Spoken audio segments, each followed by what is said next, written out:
Hello hello hello, you are watching breaking barriers with your host Alia. और हमें join कर रहे हैं भारत से Rohit Sharma ji. Thank you very much for joining my show. Thanks a lot for calling me, ma'am. जी रोहित शर्मा, सबसे पहले तो आपको मुबारकबाद, कॉन्ग्रेचुलेशंस। आप लोगों ने बड़े जबरदस्त तरीके से एक इलेक्शंस कंडक्ट करवाए और आसाम, बंगाल, वहां पर हर वक्त हर तरफ इस वक्त मोदी का जलवा है और मोदी का डंका बज रहा है। ये सुनने में आ रहा है कि पाला मार लिया और बहुत ही जबरदस्त तरीके से धड़न तख्ता किया उन्होंने अपने जो ओपोनेंट्स हैं उनका। आपसे मैं जानना चाहूंगी, अब तो सारे मेरा ख्याल है रिजल्ट्स आ चुके हैं, ऑलमोस्ट ऑल रिजल्ट सामने आ चुके हैं। क्या तस्वीर बनी है आपके सामने? क्या बहुत ही ज्यादा सीट्स जो हैं वो मिली हैं बीजेपी को और बहुत बुरे तरीके से ममता बनर्जी हारी हैं, या इसके अंदर और क्या डायनामिक्स हैं और क्या चल रहा है इस वक्त? मैम अगर देखें तो ममता बनर्जी यानी कि तृणमूल कांग्रेस और बीजेपी के वोट शेयर में बहुत ज्यादा फर्क नहीं। बीजेपी को 45% वोट्स मिले हैं और ममता बनर्जी 40% मिले हैं। All India Trinamool Congress 40% votes मिले हैं और लेकिन सीट्स का फर्क देखें तो बीजेपी को 206 मिली हैं और तृणमूल कांग्रेस को सिर्फ 81 सीट मिली है। एक सीट पे क्योंकि वोटिंग अभी और बाकी है तो वो सीट का रिजल्ट बाद में आ जाएगा, किसी के पास भी जाए कोई मायने नहीं करता यानी 200 क्योंकि पार, 200 पार क्रॉस कर गए। ओ वाह। 296 में से 200 पार है बीजेपी। अच्छा, ये एक एक ऐसा तकरीबन 6 महीने पहले से अमित शाह मीटिंग्स ले रहे थे और उसी समय उन्होंने अपने लोगों को बोल दिया था कि ये इलेक्शन हमें जीतना है। बीजेपी के खासम खास लोग, बीजेपी की तारीफ करने वाले लोग, बीजेपी के वर्कर्स भी बोल रहे थे कि हम नहीं जीतेंगे, ममता बनर्जी रिपीट होगी। ये ओपिनियन पोल्स बार बार बोल रहे थे कि ममता बनर्जी वापस आएंगे, लेकिन इन लोगों ने इतना हार्ड वर्क किया वहां पे और बोले तो अमित शाह और मोदी जी, अमित शाह तो वहां 10-15 दिन लगातार पड़े रहे, वो वहां से दिल्ली आए ही नहीं, वो वहीं बैठे रहे कैंपेन पे कैंपेन। बहुत अच्छा, बहुत हार्ड वर्क था, खासतौर से अमित शाह की तरफ से एंड प्राइम मिनिस्टर मोदी की तरफ से। प्राइम मिनिस्टर मोदी की भी फॉरेन विजिट सारी कैंसिल कर दी गई थी, कोई विजिट नहीं बनाई थी, सिर्फ सिर्फ कैंपेन चल रहा था। और ये इन दोनों ने बहुत ही बढ़िया चमत्कार किया। ऐसा चमत्कार किया कि भवानीपुर, ममता बनर्जी की सीट, जहां पर कभी हारती नहीं थी, सुवेंदु अधिकारी ने वहां हरा दिया। बहुत हाँ, बड़ी मैं चीज, तो ये देख के हैरान कि ममता बनर्जी की अपनी सीट वो हार गई, अपनी अपनी सीट हार सीट। गई Mamata Banerjee. This is yes, unbelievable really. और ऐसा उन्होंने वहां पर ये क्या एक जलवा है बीजेपी और मोदी का वहां पर कि ममता बनर्जी, चलो ठीक है आप हारे, एक तो ये कि 200 क्रॉस कर गए, फिर ये कि ममता बनर्जी देखिए आप कहाँ पर रह गई उनकी पार्टी, और दूसरा ये कि अपनी सीट तक हार गई, धड़न तख्ता हो गया। बिल्कुल अपनी सीट हारी, साथ में अगर आप देखें तो क्या क्या आप एक कोलकाता में एक मेडिकल कॉलेज में एक लड़की के साथ रेप, हाँ क्या हाँ, वो तो पता है मुझे, बोला केस जो कुछ अरसा पहले हुआ था। यस, उसकी मदर जो है वो वो बहुत अच्छी मेजोरिटी से जीती हैं इस केस में, अच्छा, वो इस इलेक्शन इलेक्शन में। में थी, खड़ी थी। यस यस, ओ। उसकी मदर बहुत अच्छे, राइट। एंड देन हम देख रहे हैं कि बंगाल में एक जगह है संदेश खाली, वहां पर हिंदू लेडीज के साथ गैंग रेप हो रहे थे और गैंग रेप करने वाले जो लोग थे उनके खिलाफ एक्शन नहीं हो रहा था। विक्टिम रेखा पात्रा वो भी अच्छी मेजोरिटी से जीती हैं। यहाँ पे देखने वाले अच्छा, तो विक्टिम भी एक, खड़ी हो गई थी वहां पे। यस, ओ विक्टिम खड़ी हुई माय थी गॉड। बीजेपी के तो टिकट पे और वो इसका भी जीती। मतलब है, इसका मतलब है कि ये वाले जो इंसिडेंट्स हुए, जो ये वाकयात हुए रेप के, लड़कियों के, इसने हम्म, बहुत ज्यादा डैमेज किया है ममता बनर्जी और उनकी पार्टी को इस इलेक्शन में। कि देखें बिल्कुल सही, उन्हीं के लोग खड़े हो रहे हैं, विक्टिम खड़ा हो रहा है, और फिर उसकी लड़की की माँ खड़ी हो रही है और वो जीत रही है, तो ऑब्वियसली ये तो फिर साफ नजर आ रहा है कि ये क्या डायनामिक थी बीच के इसके अंदर। बिल्कुल सही। वो ये यही ममता बनर्जी हैं जिन्होंने नारा दिया था माँ माटी मानुष, मतलब बंगाली में माँ, माटी मतलब मट्टी, मिट्टी, और मानुष मतलब आदमी, इंसान, मनुष्य। माँ माटी मानुष वाली जो लेडी है वही अपने लोगों, अपनी सीट नहीं बचा पाई, बाकी तो दूर की चीज। और एक बड़ा स्ट्रॉन्ग अंडर करेंट था जो हम देख पा रहे थे। ममता बनर्जी भवानीपुर से लूज कर गई, अधीर रंजन चौधरी लूज किए, बड़े बड़े लोग लूज किए इसमें। और जीते कौन कौन है आप देखेंगे, दिलीप घोष जीते बीजेपी से, राइट। हमारे आईपीएस ऑफिसर हुमायूं कबीर थे, वो हारे हैं आईपीएस ऑफिसर। अच्छा, इनके जीतने के चांसेस थे। एक और बड़ा इंपॉर्टेंट हम देख रहे थे, फवाद हलीम नाम है उनका, ये टीएमसी लीडर थे। ये भी फवाद हकीम टीएमसी लीडर, ये भी जीते हैं कोलकाता पोर्ट से। इनका अच्छा वो था। रत्ना देवनाथ, ये मैडम है, इनकी ये ट्रेनी डॉक्टर थी, ये मदर थी उस लेडी की जो के जिसके साथ रेप हुआ था। अच्छा। ये जीती हैं। ये पानीहाटी असेंबली कॉन्स्टिट्यूएंसी से जीती हैं। आरजी कार मेडिकल कॉलेज का मामला था। रेखा पात्रा का बताता हूं मैं आपको, ये हालीगंज से जीती हैं और अच्छी मेजोरिटी से जीती हैं। ये इनके ये रेखा पात्रा जो है, ये संदेश खाली वाले प्रोटेस्ट में थी। संदेश खाली में इनके साथ गैंगरेप हुआ था, ये इलेक्शन जीती। तो एक माहौल जो हम देख रहे हैं इस समय, वो ये है कि ममता दीदी अपना सारा वोट बैंक लगभग लूज किया है इन्होंने, अच्छा लूज किया है। अगर मैं आपको मैप बताऊं तो मैप में ममता बनर्जी जो एरियाज जीती हैं, ठीक है, वो प्राइमरली मुस्लिम डोमिनेटेड एरियाज हैं, जहां पर 30% मुस्लिम है वहां पे, जहां मुस्लिम मेजोरिटीज है, ठीक है। जो एरिया जहां पर हिंदूज माइनॉरिटी में, वहां पे भी बीजेपी जीती है। वेस्ट बंगाल यानी कि बांग्लादेश के बॉर्डरिंग जो एरियाज हैं, वहां मुस्लिम मेजोरिटी, वहां से इतना इन्फिल्ट्रेशन हुआ है कि वहां डेमोग्राफी चेंज हो गई है। उधर भी कई उधर भी कई लोकेशंस पे बीजेपी जीतती दिखी है हमें। तो ये एक रेडिकल शिफ्ट है ममता बनर्जी की पॉलिसीज का।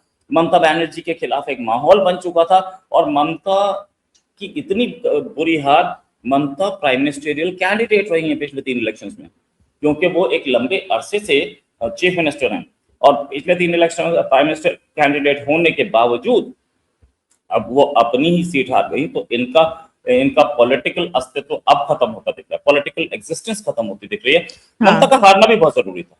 स्टेट में करप्शन की हालत बहुत खराब थी। अच्छा, मुझे ये बताएं, ये बताइए, ये जो राघव चड्ढा ने इलेक्शन से 2 दिन पहले अपना जो है पार्टी बदली, मुझे उसी वक्त लग रहा था, 2 दिन पहले नहीं, कई दिन पहले उन्होंने बदल ली थी पार्टी। मुझे उस वक्त ये लग रहा था कि राघव चड्ढा वैसे नहीं जाएगा, वैसे नहीं जा सकता किसी और पार्टी में। उनको नजर आ गया कि जो बीजेपी है वो जीत रही है। मेरा ये अपना एनालिसिस है कि मैंने उसी वक्त कहा था कि इसका मतलब है बीजेपी जीतेगी, क्योंकि देखें कि इतने बड़े कैंडिडेट का, अपनी पंजाब की वो वाली पार्टी छोड़ के, जिसके बल पर ही वो चलते थे, वो तो उसी के समझे जाते थे ना आप पार्टी के, उसको छोड़ के एकदम से अपने बिल्कुल जो ओपोनेंट पार्टी है, इतनी बड़ी ऑपोजिशन जिसको आप क्या क्या कुछ कहते रहे, उस पार्टी में शामिल होना, इससे मुझे ये एक सिग्नल मिला था कि बीजेपी ये इलेक्शन जीतेगी। एम आई राइट? दिल्ली का बहुत ज्यादा इम्पैक्ट वेस्ट बंगाल में हो, थोड़ा इम्पैक्ट रहा होगा, वो भी एजुकेटेड क्लास में, मेट्रोपॉलिटन सिटीज में या ग्रेड ए सिटीज में। जहां तक बात है, हम देख रहे हैं बीजेपी के लोगों के साथ क्या हो रहा था। बीजेपी के लोगों को एक्चुअली वेस्ट बंगाल पे ही जाते हैं पहले। वेस्ट बंगाल में काडर बड़ी इंपॉर्टेंट चीज होती है। काडर मतलब आपका गांव के लेवल पे, उससे ऊपर ब्लॉक लेवल पे, उससे ऊपर डिस्ट्रिक्ट लेवल पे आपके कितने वर्कर्स हैं और कितने पावरफुल हैं और कितना उनका होल्ड है। ये जो पूरा का पूरा मशीनरी थी, पहले कम्युनिस्ट के हाथ में थी। कम्युनिस्ट ने भी एक लंबा रूल किया, 25-30 साल रूल किया कम्युनिस्ट ने वहां पे। ममता बनर्जी ने साइलेंटली कम्युनिस्ट का काडर तोड़ा, अपनी पार्टी में लिया, तो ममता बनर्जी ने लिया। अब ममता के इस काडर को फिर तोड़ा गया, और एक काडर आपकी बार बीजेपी के हाथ में हमें आता दिखा है। ये पूरा शिफ्ट हो गया, और अब बीजेपी क्योंकि वहां पे रूलिंग पार्टी और फर्स्ट क्लास मेजोरिटी से है, तो अब हमें नहीं देखता कि ममता का रिवाइवल होता है। ये काडर बहुत इंपॉर्टेंट है, इट इज वेरी इंपॉर्टेंट। दूसरी चीज, बांग्लादेश से इतने लोग आए हुए हैं वहां पे, कुछ जो लोकेशन, पूरे वेस्ट बंगाल में 30%, 8% मुस्लिम पॉपुलेशन होती है, 30% हो गई है आज। ये सारा इन्फिल्ट्रेशन का नतीजा बांग्लादेश है, और सबके कार्ड्स बने हुए हैं, आधार कार्ड बना हुआ है, सबका पैन कार्ड बना हुआ है, सबका सब कुछ बना हुआ है, आप उन्हें निकाल नहीं सकते। ये गुस्सा था लोगों में, इसलिए हुए ये बहुत साल से था। ये स्टार्ट हुआ था कम्युनिस्ट रूल में और ममता के रूल में, ये चल रहा था। ममता बनर्जी डायनामिक्स पे खेल रही थी कि मुस्लिम वोट बैंक 30% मुझे मिल जाएगा, मेरा काम हो जाएगा, उसके बाद जो चाहिएगा देखेंगे। 30% मुस्लिम वोट बैंक हाथ में आ गया, ममता के पास 40% है, 10% ही तो हिंदू दे रहे हैं। ये चीज थी। ममता ये जो पिछली बात कही बार जा रही है कि इस बार ममता बनर्जी के साथ अगर मुसलमान खड़ा था तो हिंदू ने ये सोचा कि क्यों ना वो बीजेपी के साथ खड़ा हो, और हिंदू भी बीजेपी के साथ खड़ा हो गया, एक तरफ हो गया। इस वजह से ये विक्ट्री मिली है नरेंद्र मोदी को। क्या ये बात सही है? ज्यादातर यही है, ज्यादातर यही है। मुस्लिम वोट बैंक को अपीज करने के लिए इन्होंने दुर्गा विसर्जन रुकवाया है कई बार। इन्होंने कई बार मुस्लिम अपीजमेंट को रुकी। आप सोचिए कि एक एक आदमी, इन्होंने संदेश खाली पे कोई एक्शन नहीं लिया, संदेश खाली वाली जीती है लड़की, रेखा पात्रा जीती है। संदेश खाली में इतने रेप्स थे कि टीएमसी के ऑफिस में, पूरा मुस्लिम एरिया है वो, ठीक है, कोई हिंदू लड़की है तो टीएमसी के जो वो वहां के लीडर्स हैं उनके घर जाना ही पड़ेगा, कोई नई शादी हुई है तो। ये सिचुएशन थी, और इस ओह रियली? सिचुएशन को ममता जी ने कोई एक्शन नहीं लिया था। रेखा पात्रा ऐसे ही नहीं जीती है, लोगों का गुस्सा था वहां पे, इसीलिए जीती। तो विक्टिम ही जीत गई। अब जितने लोग वहां गुंडागर्दी कर रहे थे, अब पता चल जाएगा सबको, बीजेपी बैठी है, अब चीफ मिनिस्टर आ जाएगा बीजेपी का, और रेखा पात्रा इज द एमएलए, औकात दिखा देगी 1 मिनट में। बहुत सारी चीजें थी, इतनी इतनी गंदी सिचुएशन थी, and Mamata Banerjee was not taking any action, क्योंकि इनके हाथ में वोट्स थे। रेखा पात्रा जीत रही हैं, एक विक्टिम, एक गैंग रेप विक्टिम है, गैंग रेप विक्टिम जीत रही है, तो मैटर बहुत सीरियस है, ये बात समझनी पड़ेगी। अच्छा, इसके बारे में रोहित जी, जो एक मीडिया, सोशल मीडिया पे पाकिस्तानी नैरेटिव एक चल रहा है कि जी अब जो है, क्योंकि मोदी अब बंगाल और असम में भी आ गया है, एक और विक्ट्री उसको मिल गई है, तो अब तो पाकिस्तान और इंडिया की जंग होनी ही होनी है। अब ये बहुत, ये जी बस, अब तो कोई इसको रोक ही नहीं सकता, इमिनेंट है कि इंडिया जो है वो पाकिस्तान पे जंग ला देगा और मोदी एक और जंग करेगा पाकिस्तान के साथ। मैडम आपका आप अग्री करते हैं इससे? पहले ये बोला जाता था पाकिस्तान की तरफ से कि मोदी इलेक्शन जीतने के लिए जंग करते हैं। अब ये क्यों बोला जा रहा है कि जीतने के बाद जंग करेंगे, मुझे ये नहीं समझ में आ रहा। तो ठीक है, इलेक्शन जीतने के बाद जंग कौन करेगा, ठीक है, अगर अगले इलेक्शन का वेट करें ये तभी जंग सही करेंगे बात है, ना। सही बात है। अभी पहले जंग ये कहते थे कि जी इलेक्शन जीतना है इसलिए जंग की, अब तो इलेक्शन जीत गए, अब क्यों जंग करें? अब क्यों जंग करनी है, सोचने वाली बात है। और डिफेंस मिनिस्टर साहब जो हैं पाकिस्तान के, वो ये बोल रहे हैं कि इंडिया जंग के लिए बिल्कुल तैयार है, इंडिया पाकिस्तान में इन्फिल्ट्रेशन कर रहा है। अरे यार एक बात बताओ, इंडिया जंग के लिए तैयार है तो आपकी आर्मी भी तो बैठी है, एयरफोर्स भी बैठी है, आप बोल किसको रहे हो कि इंडिया जंग के लिए तैयार है? पाकिस्तान में बड़ी प्रॉब्लम है। अच्छा, पाकिस्तान में एक एक नैरेटिव बनाया गया था, सबको पता था, मैं खुद बोल रहा था कि ममता बनर्जी जीतने जा रही है, और कोई ये नहीं बोल रहा था कि वो जीतने जा रही है। जब एग्जिट पोल्स के रिजल्ट आए तो उसके बाद सारे के सारे, अच्छा 5-10 एग्जिट पोल थे, किसी ने ये नहीं बोला कि ममता जीतेगी। जब किसी ने ये नहीं बोला कि ममता जीतेगी तो मैटर सीरियस हुआ, क्योंकि सारे गलत थोड़ी हो सकते हैं। ये बात जैसे ही मैंने एग्जिट पोल के रिजल्ट देखे, उसके बाद मैंने भी अपना ओपिनियन चेंज किया कि नहीं, ममता जीतती दिख रही है, ठीक है, क्योंकि सारे गलत नहीं हो सकते। और जीती हैं तो ममता हारी है, बीजेपी जीती है। उसके बाद पाकिस्तान में जो पाकिस्तानी लोग ये सोच रहे थे, जर्नलिस्ट ये सोच रहे थे कि ममता जीतेगी तो मोदी वीक होंगे, मोदी और स्ट्रांग होके निकले। वो वोट चोरी का और इसका और उसका सारे आरोप जो हैं वो सारे फेल हो गए। ममता जी 3 बार जीत चुकी हैं पहले, तब बोलते थे बाहर जाओ कहीं पे, अगर बीजेपी जब जीत जाए तो बोलते थे इलेक्ट्रॉनिक वोटिंग मशीन खराब है, और अब बोल रहे हैं कि नहीं जी इसमें हेरा फेरी हुई, टेप लगा रखा था। अरे टेप लगा रखा था तो आपने इलेक्शन कमीशन को कंप्लेंट क्यों नहीं की? वोट चोरी, जो वोट चोरी वाले साहब हैं वो अब कहाँ हैं? लापता होंगे, नहीं, वो वोट बैठे होंगे चोरी इटली में में। मैं इसलिए ये कह रही हूँ कि जो मुझे ऐसा लगता है कि बीजेपी ने जो टिकट्स दिए हैं वो बहुत ज्यादा वाइजली प्ले किया है, कि उन लोगों को बीजेपी टिकट्स दे दी जो कि रेप का विक्टिम थी, उसको दे दिया, जिसकी उसकी बेटी थी जिसका हुआ उसकी माँ को दे दी टिकट, जो महिलाएं हैं वहां पर जो कि पिस रही हैं उनको एम्पावरमेंट के लिए उनको टिकट्स दी। तो मुझे ऐसा लगता है कि ये जो बड़ी वाइजली प्ले किया बीजेपी ने, टिकट्स ऐसे लोगों को दी जिन्होंने जीतना ही जीतना था। नहीं, रेखा पात्रा पिछली बार हारी थी, पिछली बार हारी थी। संदेश खाली भी बीजेपी हारी थी लास्ट टाइम अराउंड, उस संदेश खाली से जो भी था तृणमूल का आया था। ये बात है, ये रेखा पात्रा पिछली बार थी कि नहीं पता, लेकिन संदेश खाली पिछली बार हारे थे ये लोकसभा में, ठीक है, हाँ लोकसभा में रेखा पात्रा खड़ी थी, राइट, वहां हारी थी। तेका पात्रा को लोकसभा के बाद अब विधानसभा में लगाया था। ये जो बीजेपी है, मैं एक चीज का कायल हूँ, भले प्राइम मिनिस्टर मोदी की लोग बुराई करें, तारीफ करें, उससे नहीं फर्क पड़ता। पॉलिटिकल एक्यूमेन बहुत स्ट्रॉन्ग है, बहुत स्ट्रॉन्ग है। यही ममता बनर्जी हैं जिन्होंने पिछली बार प्रेसिडेंशियल पोस्ट में खड़ा किया था इसको, Yashwant Sinha. Yashwant Sinha farmer BJP leader हैं और उन्हें दिख रहा था कि बीजेपी स्प्लिट हो जाएगी, हम ऑपोजिशन वाला अपना प्रेसिडेंट बना लेंगे। बीजेपी ने क्या किया, या बोले तो मोदी और अमित शाह ने बहुत सही पत्ता फेरा। उन्होंने क्या किया, एक ट्राइबल लेडी जो कि उड़ीसा से थी, उसको प्रेसिडेंशियल कैंडिडेट बना दिया। अब ममता बनर्जी के सामने क्राइसिस आ गई। ममता बनर्जी ही नहीं, ज्यादातर स्टेट्स के सामने क्राइसिस आ गई, क्योंकि वहां पे ट्राइबल वोट बैंक बहुत है। ममता बनर्जी ने अपने ही खड़े हुए कैंडिडेट को छोड़ के सीधे सीधे द्रौपदी मुर्मू को सपोर्ट कर दिया और द्रौपदी मुर्मू जीत गई। इन लोगों की पॉलिटिक्स बहुत सॉलिड है, इन लोगों की कैलकुलेशन बहुत सॉलिड है। इससे पिछले प्रेसिडेंशियल पोल में भी यही हुआ। रामनाथ कोविंद जब खड़े किए थे तो दलित लीडर खड़ा किया था, और दलित लीडर के सामने एक और दलित लीडर खड़ा किया, कोई फर्क नहीं पड़ा, क्योंकि पॉलिटिक्स वहां स्प्लिट हो गई। इन्होंने एक पत्ता खेला कि हम दलित को खड़ा कर रहे हैं, बाकी सारे आ गए, वहां पे गेम पलट गया। ये गेम पलटने में बहुत एक्सपर्ट, बहुत। लेकिन आप लोगों ने ये विक्ट्री करके ना, तो पाकिस्तान में तो उनके लिए सफे मातम बिछा देना। वो कह रहे हैं पहने फिर आ गया जब मोदी। पहले जो है एक जंग हमारे साथ कर चुका है, एक बार फिर मोदी आ गया, इसने एक बार फिर हमारे साथ वॉर करनी है, और बड़े तंग आ गए हम।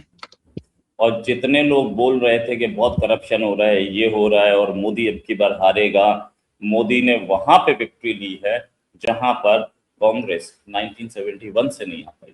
वहां विक्ट्री ली है जहां पे 71 के बाद से अब तक या तो कांग्रेस, या तो कम्युनिस्ट, 71 नहीं, 77 के बाद से या तो कम्युनिस्ट जीत रहे थे या ममता बनर्जी जीत रही थी।